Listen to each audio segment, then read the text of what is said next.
Good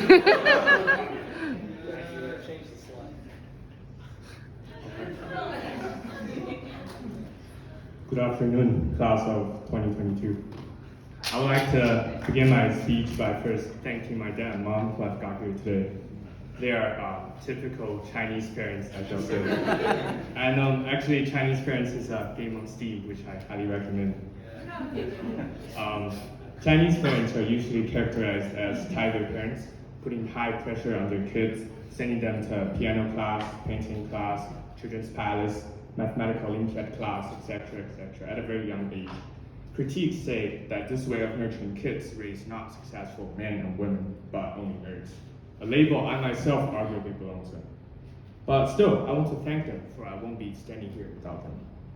And thank you to all my teachers for all the knowledge I received and all the care you have provided me.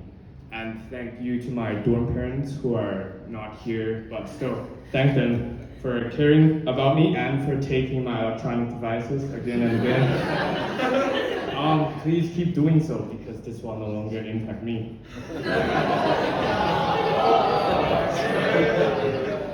I would also like to thank the only other member of my class, Daniel, who's in the States right now, and thank you to the rest of my friends in the class of 22 for supporting me along the way.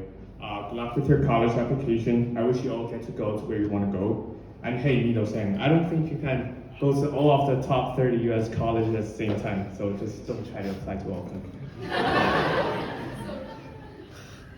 When I was told 5 days ago that I was supposed to give a speech, I went to Google, hoping to find some good examples. And I was so disappointed that to find the most example speeches spent a long time on congratulating the graduating class. And since I could talk about none of that because you are not a graduating class, I will focus on personal anecdotes about my life here. After I decided I was not going to spend my senior year here, I have often looked back to the 3 years we had. All the precious memories flew to me like PowerPoint slides, and it amazes me how fast 3 years have passed. And now it's time to graduate. In Mandarin, graduate is 毕业, which literally means finishing a course. But to me, my 3 years at BIP is just more than a course. It is where I spent my 3 most important years of teenage, and where I learned the transition from adolescence to adulthood. We began our freshman year as anxious kids, anxious about living in a dorm for the first time, anxious about not fitting into the class well, and anxious about not having friends. I was personally very anxious about not having enough money to buy handsome sneakers like many of my friends do. And Ken, where are you?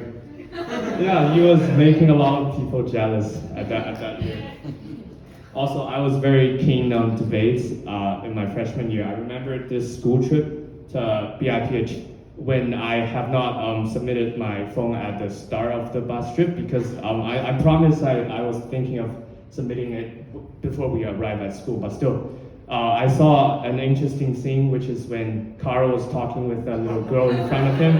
So I thought that deserves a photo, but somehow that annoyed Carl, and he reported me to the teacher. Who took my phone away, but usually that's okay. But what's special was that is 1 week before the National Day's holiday, which was when I was planning to go to Beijing for debate with Anthea. And I had no phone, so I had only my iPad, and there's no SIM card, I can't receive messages, don't have 4G. So, and I go to Beijing by myself, so that is very sad, but still, we did great in the debate, by the way.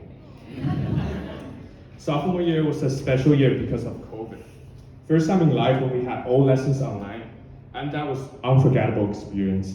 I remember people putting on weird virtual backgrounds, people forgetting to unmute themselves and got super excited and yelled out stuff like, "Hey, come rescue me, I'm surrounded," during the middle of the class.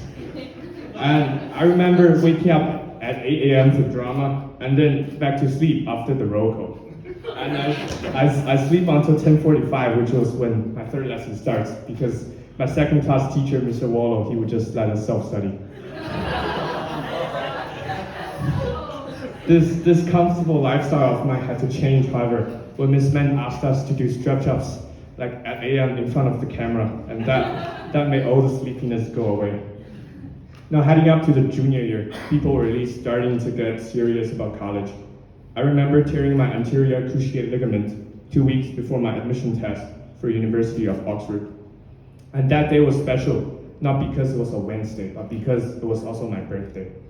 I can never forget that day when I woke up at school, as usual. I headed to the cafeteria for breakfast, but instead of gobbling up my food and hurrying to classes as usual, I took my time to actually chew my food, and when teachers came to hush me to leave, I put on a big smile and said, "Thanks, but no school for me today." I got a taxi to the train station in Huizhou, where I took the train to Guangzhou, where I took the test. The test started at 3 p.m., so I thought, why not get myself a dreadlock as a birthday present to me? So I went to a barber shop opened by an African lady, and I got myself a dreadlock. It took longer than expected, and when I hobbled to the front gate of my test location, I found out that it was actually closed due to COVID issues, and I had to hobble to the back gate, which was a few hundred meters away. And I had to go through 2 markets which had vegetable pieces and liquids everywhere on the ground. And I couldn't walk very fast with my injured left knee, but I was in such a hurry that I would, like, for every 2 seconds walk, and then for the other 2 seconds jump with my right leg. But still, I was a bit late. But after I explained to the people there, I couldn't find a gate because of COVID and because of my injured knee, they were so nice. They sent an email to UK, and later I was told that I was given an extra half an hour for my exam. So thank God I did okay with the exam. And though my performance in the test did not get me into Oxford, it did get me into Imperial College, which was why I'm here. A lot happened in the junior year, and now in our senior year, everything about senior year was college, college, college, I bet to you, right? So towards the end of my speech, I am usually supposed to wish greatness in all of you, like most valedictorians would in their speech. However, I'm not going to do so. I want you all to be happy if the cost is being normal. If your dream has always been achieving greatness and doing great things to society, then just try it, but if not, just don't put the pressure on yourself. Try hard, get into the college you dream of, but don't stress, because life is so much more than college, and people can be judged based on their undergraduate school. Be a normal, happy person. Don't deny yourself if you do not get into your dream college or do not perform up to your expectations. Be normal, live every day happily, because you only live once. Thank you.